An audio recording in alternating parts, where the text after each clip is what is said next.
Hi everybody, it's Anna Reviewer Girl, and I got a new video for you guys today. This is going to be for Saturday, and it's going to be a review, of course, because Saturdays I try to give you guys reviews, and this time it's a review on an anime by the name of Erased. I actually watched it on my day off and actually binge watched it. I watched all 12 episodes in like the entire day, and I absolutely fell in love with this show. This show was utterly amazing, and it had me on the this is expression? The edge of my seat the entire time I was watching it because I couldn't figure out who did it. But let's get into this review.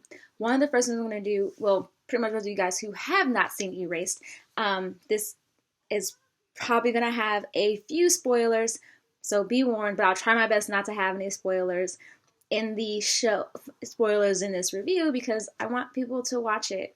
Please watch it if you haven't seen it already. But I'm going to read for you guys what the basic synopsis of the show is, which I got from myanimelist.net. And basically it says this: when tragedy is about to strike, Satoru Fujinuma finds himself sent back several minutes before the accident occurs. The detached 29-year-old manga artist has taken advantage of this powerful yet mysterious phenomenon, which he calls revival, to save many lives. However, when he is wrongly accused of murdering someone close to him, Satoru is sent back to the past once again, but this time to 1988, 18 years in the past. Soon he realizes that the murder may be connected to the abduction and killing of one of his classmates, the solitary and mysterious Keiyo Hinazuki, that took place when he was a child. This is his chance to make things right. Erased follows Satoru in his mission to uncover what truly transpired 18 years ago and prevent the death of his classmate while protecting those he cares about in the present. So that is pretty much the synopsis of the show, and it is utterly amazing. So pretty much with how it starts out, you have the main character, who is Satoru, who is the one basically trying to figure out what actually happened, and is trying to figure out a connection between the death that happened in the present that he is now accused of, and not only that, but also what connection it has to his past when he was a child. And to be honest, he actually had kind of forgotten about it, but not completely forgotten about it until his mom actually brings up the abduction and killing of one of his classmates when he was a child, because she said it was very traumatic for all of them because, you know, they were young, and it was a total of three different girls. Well, one of them you assume is a girl, that are killed in that time frame in his city where he grew up in. And it was very interesting to watch because it's like a mystery at the same time as it being, you know, just super exciting to watch, to see him put the pieces together to figure out what actually happens, and for him to have this weird thing of revival where he's able to change a tragedy before it actually happens. You come across it literally in the very first episode. You get introduced to it and you're not exactly sure what's happening, and it happens a couple of times in the episodes, and then you see it where it happens for a fourth time or third time, which is when he goes back to the past. And it's interesting to see because when he goes back into the past, he's back being a 10-year-old kid. He's not an adult. He's back being that 10-year-old kid that he was. So it's cool to watch him try and remember the things that he did when he was 10, and to not only that, but also to remember the names and faces of his friends, to trying to figure out how he can change things so that it can change the present, and little things like that. So it's fun to see a 10-year-old boy acting like a 29-year-old man to find out what exactly is going on. Not only that, but you also see him, you know, not exactly fall in love, but you see him start to appreciate those around him a lot more. When you first see him, he's not a jaded 29-year-old, but he is definitely not where he wants to be. He's still trying to figure out his life. He doesn't seem like he has a whole lot of friends. And then as you watch this show progress, not only do you see him figure out a murder mystery, you also see him try and figure out all the different relationships that he has around him. So like his mom and all his different childhood friends, you start to see him start to appreciate them more and accept their help a lot more. Whereas before, he was definitely always on his own, which was, like I said before, very interesting to see because this show had so many different elements to it besides just the fact of them just trying to find out who's the killer or who's in the part of this murder mystery. The other thing that I like, honestly, liked about the movie was the contrast with him being 10 and also being 29. I know I talked about it briefly, but a couple minutes ago, but it was interesting because when he first revivals back to being 1988, he's really trying to figure this out. So it's weird because in his head you hear him talking like the 29-year-old man, but his voice is that of the 10-year-old. So in his mind you hear his thinking, and he sounds just like that 29-year-old man. But then, whenever he talks, he has that voice of a 10-year-old kid. Not only that, but since he's gone back, he's also much more wise and much more mature.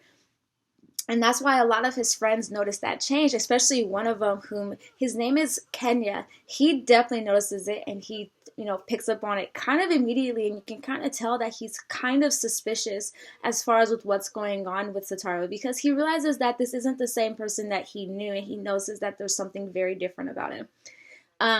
Another interesting thing, though, is that towards the latter half of the series, it flips. So you hear the voice of the 29-year-old man, but in the head, you hear the 10-year-old boy. And there's a reason for that, and I'm not going to say the spoiler for it, but there's a reason for it. But it was very interesting for me to hear that switch. And it was just like, this is so cool, because that's when you kind of know that things in the present have definitely changed due to what he did in the past.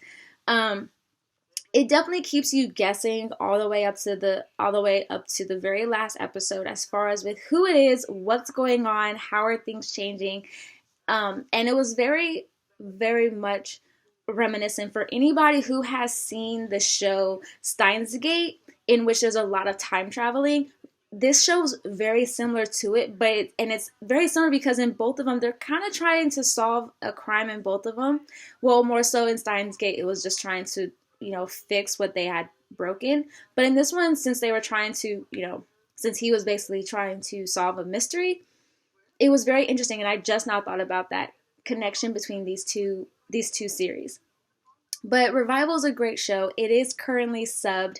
It's by Aniplex.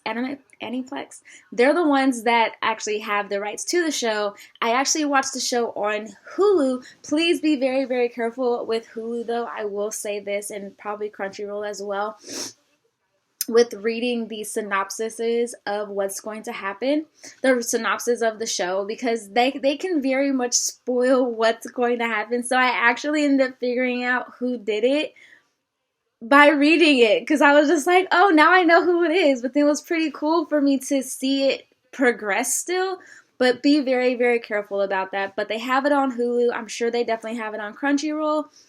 Netflix, I don't believe Netflix has it, but definitely watch it.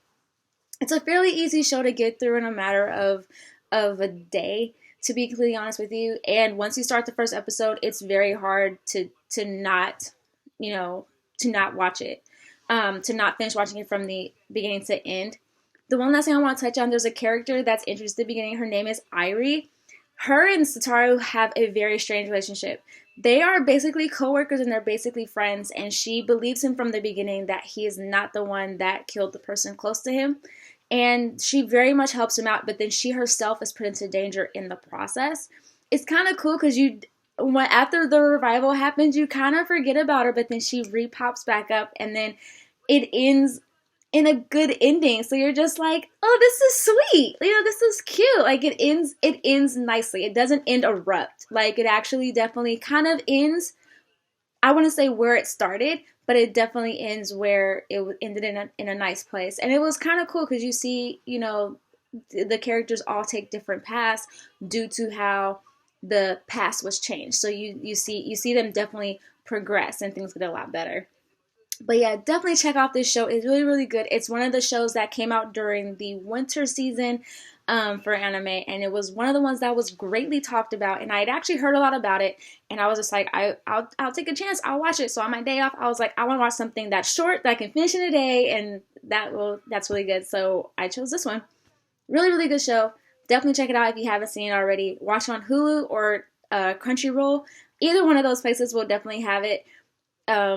So yeah, Check it out. All right, you guys. Hope you guys have a great day, week, night, whenever you guys are watching this. If you're new to my channel, thank you for checking out this video. If you're already subscribed, thank you also for watching this video. Feel free to comment down below on any other animes you guys would like me to watch. I know that someone also suggested I watch Hunter x Hunter. I'm still watching Nisekoi as well. Hopefully I finish up that first season soon and I have a review out for you guys on that one. Don't forget to thumbs up this video and hit the subscribe button if you haven't already.